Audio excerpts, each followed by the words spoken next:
All right, so you can see they're just little pieces like this, and I just butter them up with epoxy and slip them underneath here, like so. Just center them up and put them under there, and you can see here that the epoxy is actually just kind of squeezing into the slot, which works out great. So yeah, so I've got this one and 5 more over there. So I'll just get these in place real quick, and then we can get this epoxied on in the back here.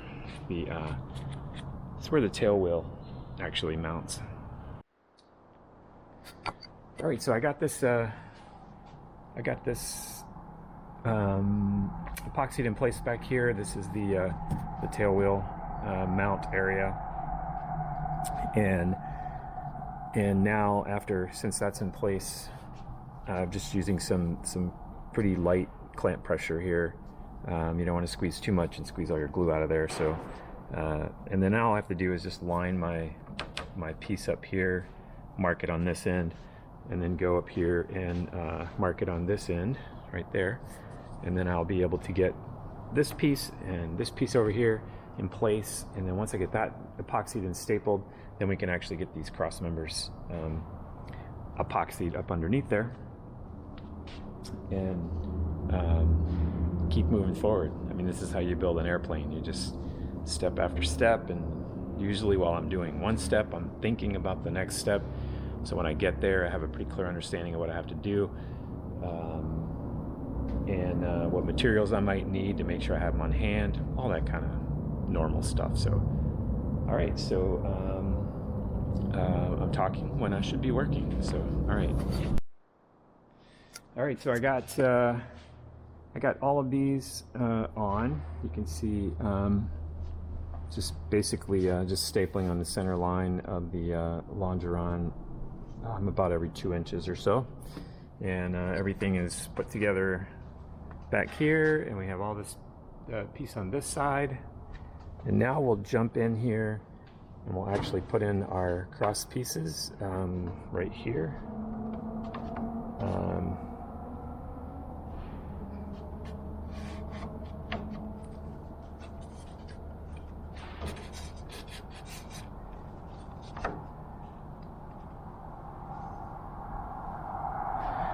They'll all get put in like that, and then I can use a couple clamps to hold those in place up against the plywood and into their corners, and that'll be phenomenal. So so I'm going to get those in place, and I think that will be it for today, which is really good, actually. I mean, if I did anything else, it would just be maybe putting in these diagonals that go across the stations here. So I'll see how much time I have. If I have time remaining on the schedule I have for myself today, I'll put those in. But yeah.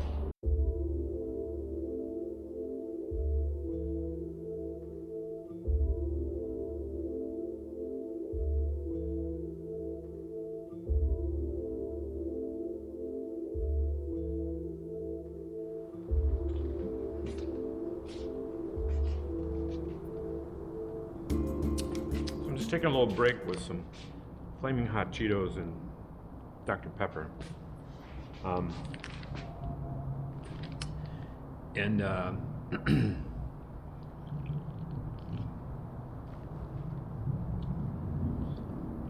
do actually have a little bit of time remaining, so I can actually put in these diagonals that go in between the members here, and I'll show you where that is on the plan.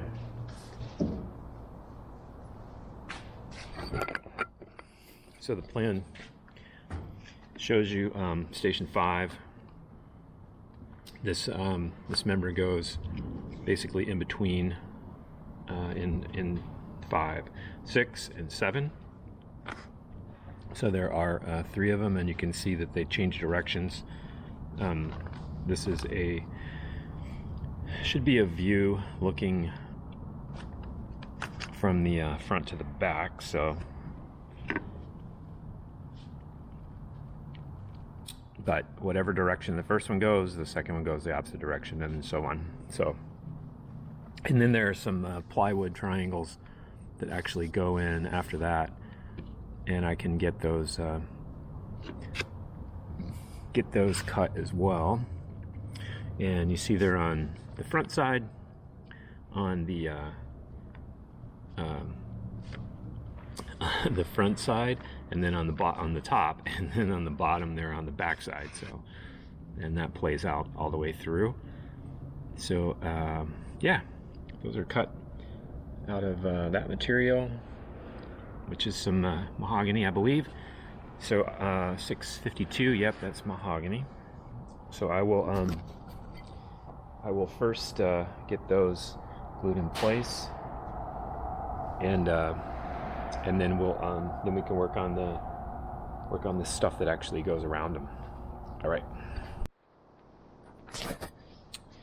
So I went ahead and made all three of those pieces that are crossing this way. You can see them better probably here. And then I made the plywood pieces that actually fit over. They're like little triangles that you have to cut a slot out of to fit over the longerons, and these actually get epoxied in like this on the front side. They're on the bottom. On the back side, they're on the top. For obvious reasons, you've got cross members in the other location. So on the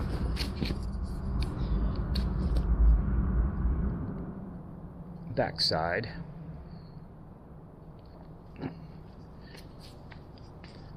they'll be on the top, but both tops aren't clear actually. Just curious. Yeah, it still fits in there fine. So I've got those to put in, and then this one would fit over here like so.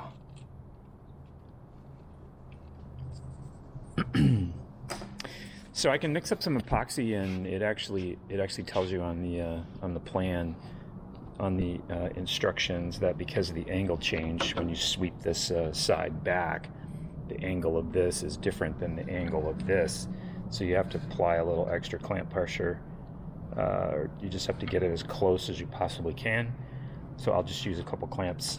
I'll use a couple of clamps that I have. I'll say that again. I'll use as many clamps as I have, like this, to get that get in place and get as far as I can. And yeah, so I think this has turned into another really long video because I've actually been working quite a while today. And 10, 11, 12, 3. Yeah, like 5 hours. So, but I did take a flaming hot Cheeto break, so I'm doing pretty good. All right, so I will get some epoxy mixed up, and we'll see how many of these we can get in place, and keep cranking along here.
All right, so thanks for hanging out with me today.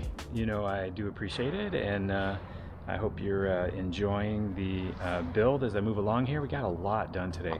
I got all of these pieces, 1/8 inch mahogany on here, and the where the splices are, where I had to cut those to bend them. I got the little blocks epoxied in there.